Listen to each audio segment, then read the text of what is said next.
Hey ghouls and gals, welcome back to my channel. My name is Taylor and today's video is going to be a list of 5 book recommendations for summer horror novels. These are great recommendations if you are participating in a readathon like this summer Ween readathon, or if you are a seasonal reader. These are going to be 5 horror novels that are very spooky and very summery as well. I am going to start this list by giving probably the most popular recommendation first, and that would be The Elementals by Michael McDowell. If you just Google summer horror recommendations, if you go on Reddit, this is a book that is constantly recommended on Reddit or various articles or listicles. You will probably find this one on the list. It came out in 1981 and it is a classic for summer horror. It takes place during the summer in Alabama, and this one you can just really feel the oppressive heat, and it's a haunted house story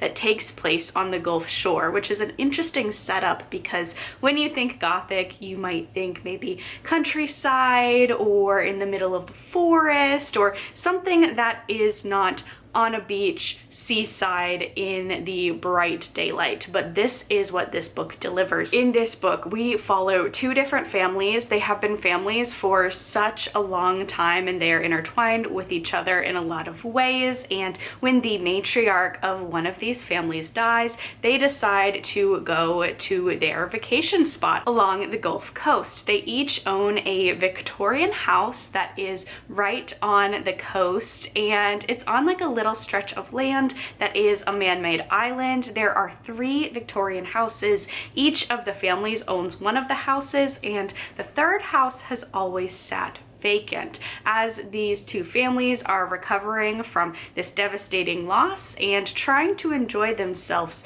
in a summer that is becoming more and more oppressive. Different members of the family start to suspect that something very wrong is going on inside the third house, and it might not be completely abandoned after all. I will say, since this one was written quite some years ago now, it does feel a little bit dated in several aspects, including the housekeeper of one of the families, but I still wanted to recommend this one because I read it last year and there are still scenes that I am thinking about. This has some of the creepiest scenes that I've ever read, and I think this excels at really making you feel the heat of a summer day, and then it's that much more chilling when your blood runs cold because of some of the things that happen in this book. So even though you may have seen this one recommended on other lists, I wanted to put this one on here because it really does hold up to the hype and it just feels like such a summer horror classic. The next summer horror I want to recommend is a novella, and that would be The Tent by Kealan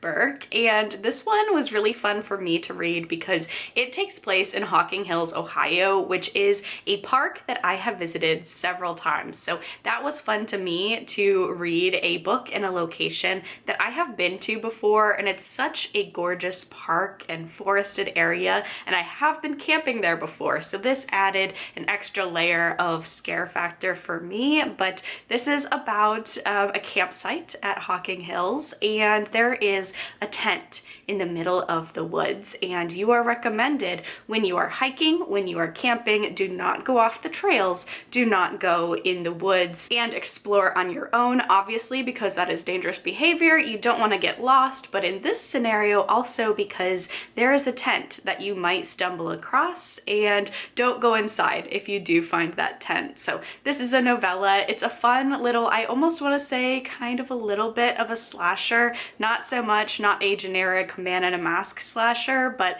this was a lot of fun. It's a very short novella. It would be a lot of fun to take camping. The next summer recommendation is also a novella, Atenora by Dori Lumpkin, and this is told in a confessional. You have our main character talking to you, the reader, and explaining all of the events that happened one fateful summer when her best friend was accused of being possessed, and how the entire town came together and tried to rid her friend of the evil demonic spirit that was supposedly inside of her. So this takes place in a very small, very religious Alabama town named Bethel, and it's quite a small-knit religious religious community. Our main character Abigail is a very good kid, a very pious kid. Her best friend Nora, a little less so, a little more adventurous, a little more troublesome. And then one day at a birthday party, an event happens and the town and also Abigail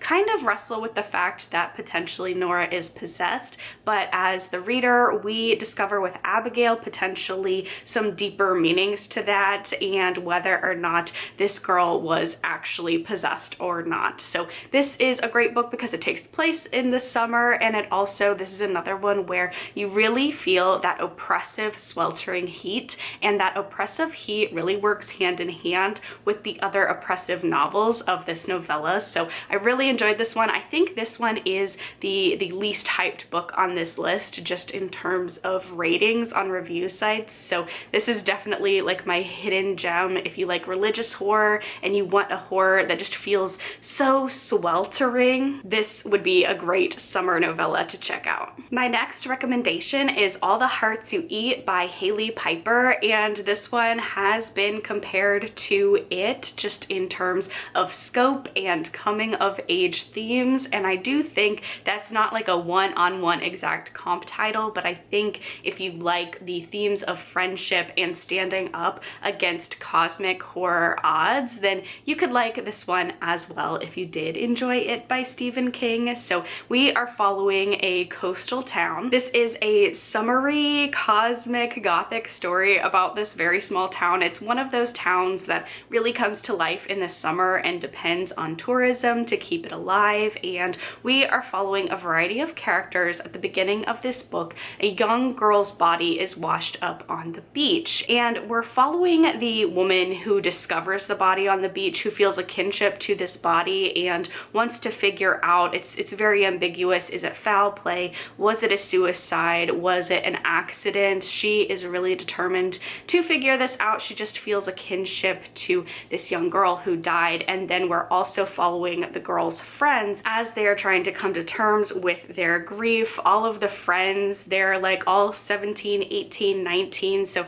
they've all just graduated. They were all going to leave this small town eventually, but they're having to grapple with the fact that when they leave, their past is going to be forever haunted by this death, and also potentially not only in a grief way or metaphorically haunted, but they start seeing what they think is the ghost of Cabrina, their friend, wandering around town asking for specific things. However, is this ghost actually Cabrina's ghost, or is it something more? This is a great summer read because it takes place in the summer. It's set in a small town that really depends on a summer income to thrive, and we're also following characters at that transitional period of their lives when it's the last summer of their childhood in a lot of ways and they're moving on into adulthood. This also has the ocean and islands and currents and water as some big themes, big imagery in here. That this also, it's a lot longer than some of the other books that I've recommended, but